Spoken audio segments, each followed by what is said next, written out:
Good evening, visitors. Welcome to the Australian War Memorial's Last Post ceremony. My name is Sandy Smith, and joining us today from the Australian Army is Colonel Anthony Hoyer. We warmly welcome the family of Private John Robert Sweetnam, whose story will be told shortly. As always, we welcome the veterans who have served, those that are still serving, and the families that love and support them. The live stream of this ceremony is made possible by the Returned and Services League of Australia and the RSL and Services Clubs Association. We welcome members who are watching the broadcast of this ceremony across Australia. During this evening's ceremony, wreaths will be laid at the base of the Pool of Reflection by family and visitors to the memorial. If you are able, I now invite you to please stand and join in singing the national anthem.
Visitors who are able, please be seated.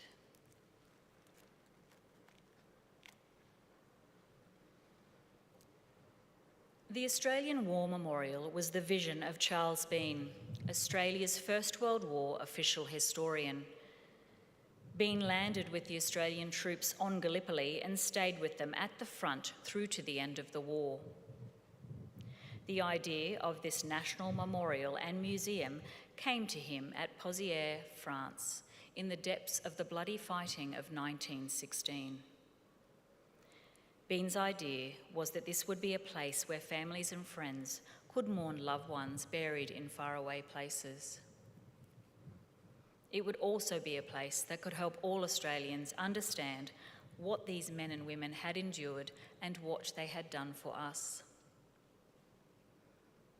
Bean's vision, to which we remain true, is best expressed as inscribed in the entrance to the memorial's galleries. Here is their spirit, in the heart of the land they loved, and here we guard the record which they themselves made. Tonight we will read the story behind just one of those on the Roll of Honour, which lists the names of more than 103,000 men and women who have given their lives for us in war and on operations for more than a century. But first we present a lament, Flowers of the Forest. Wreaths or floral tributes will now be laid at the base of the Pool of Reflection.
Today, we remember and pay tribute to Private John Robert Sweetnam. John Swetenham was born on the 14th of December 1946 in Melbourne, Victoria. He grew up in the Bayside suburb of Hampton, where he attended Hampton High School. In his late teens, he moved with his family to Croydon Park in New South Wales.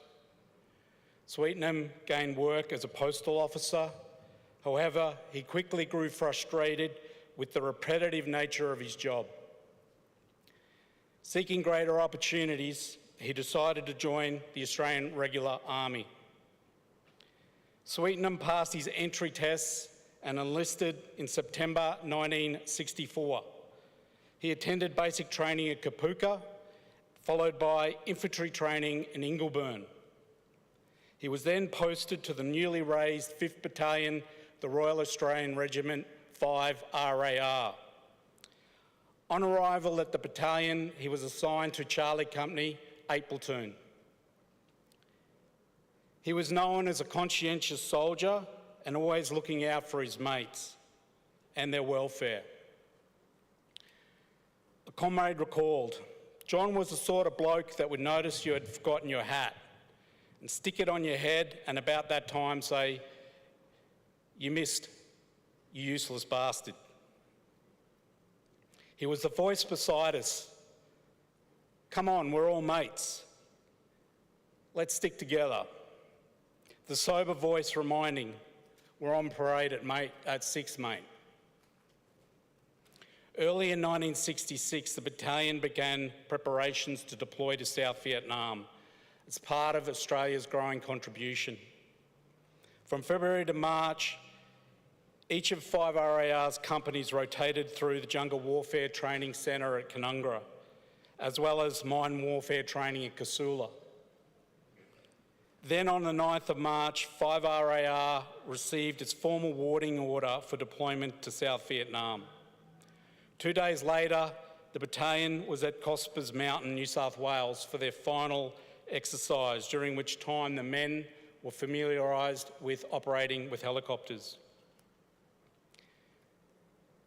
The advance party of 5 RAR left by air to Vietnam on the 19th of April. In the days after, ceremonial parades and a march through Sydney followed those that left behind.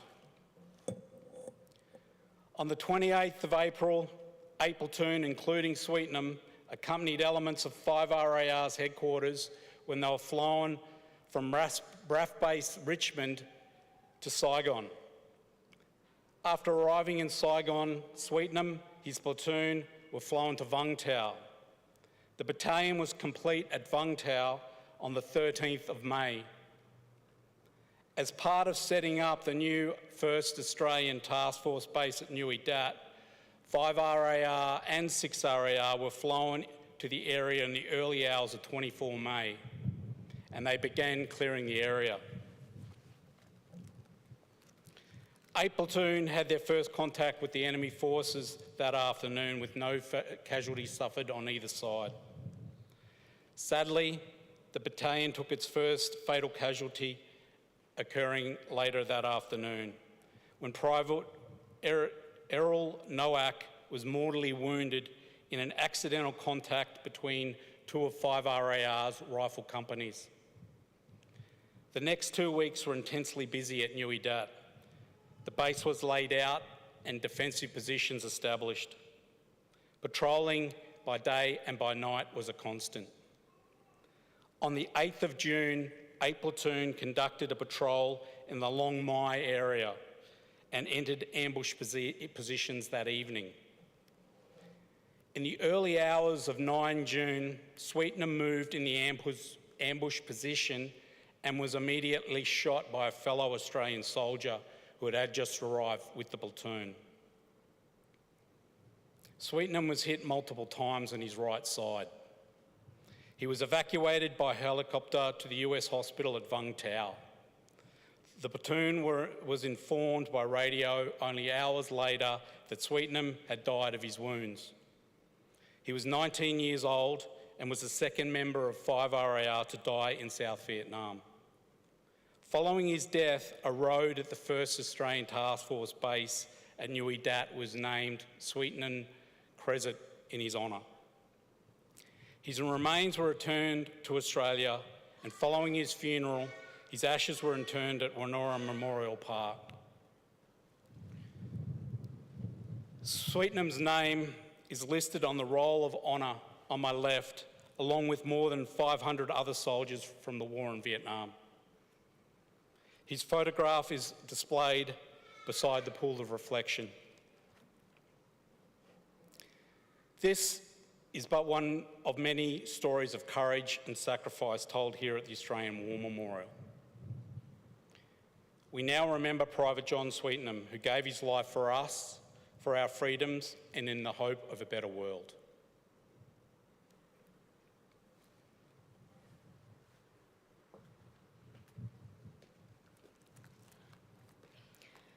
Please stand for the reading of the Ode and the sounding of the last post.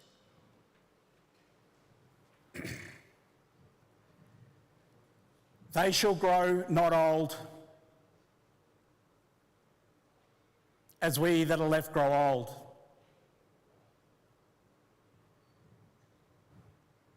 Age shall not weary them, nor the years condemn.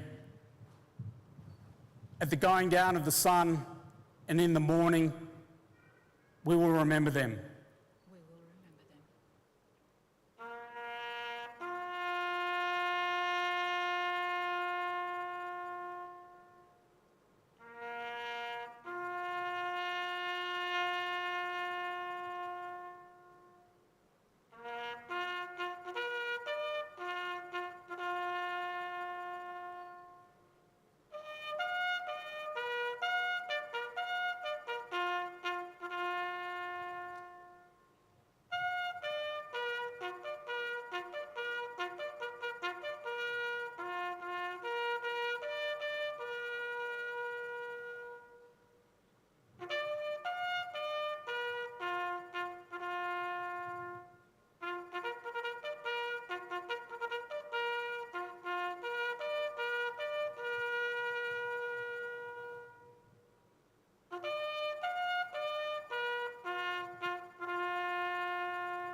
Lest we forget.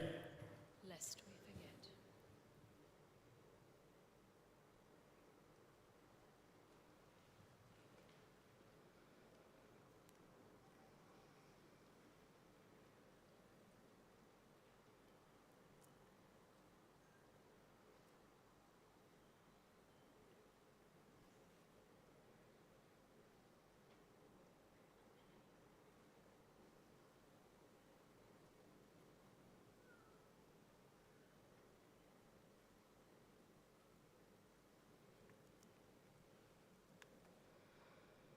We leave you this evening with the words of the memorial's founder, Charles Bean.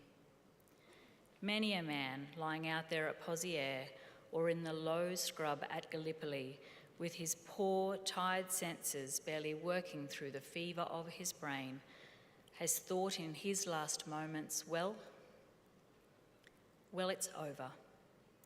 But in Australia, they will be proud of this. Ladies and gentlemen, girls and boys, that concludes the last post ceremony. On behalf of our director, staff and volunteers, thank you for visiting the Australian War Memorial today and for your continued support during the memorial's development project. We wish you all a very pleasant evening.